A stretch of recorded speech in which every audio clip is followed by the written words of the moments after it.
ஸ்ரீ குணரத்ன கோஷத்தில் 55வது ஸ்லோகம் பார்க்கலாம்.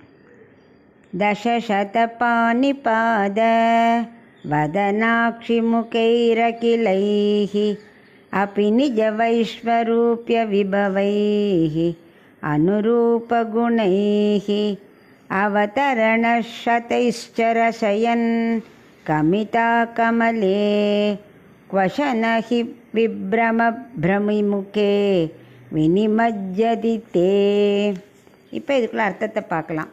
தாமரை மலரில் அமர்ந்தவளே ரங்கநாயகி, உன்னோட கணவனான ஸ்ரீ ரங்கநாதனுக்கு உள்ள 1000 திருக்கைகள் என்ன, 1000 திருவடிகள் என்ன, அழகிய திருமுகம் என்ன, நீண்ட பெரிய கண்கள் என்ன, இவற்றை தவிர அவனிடம் பொருந்தியுள்ள பல திருக்கல்யாண குணங்கள் என்ன. இப்படியாக விஸ்வரூபம் அவள் எடுத்த போதிலும், பல அவதாரங்கள் எடுத்த போதிலும், உன்னோட காதல் என்றைக்கும் பெருவெள்ளத்தில் உண்டான ஒரு சூழல் சிக்கி மூழ்கி இருக்கிறார் அல்லவா அப்படின்னு தாயாரோட பெருமையை இதில் சொல்கிறார்.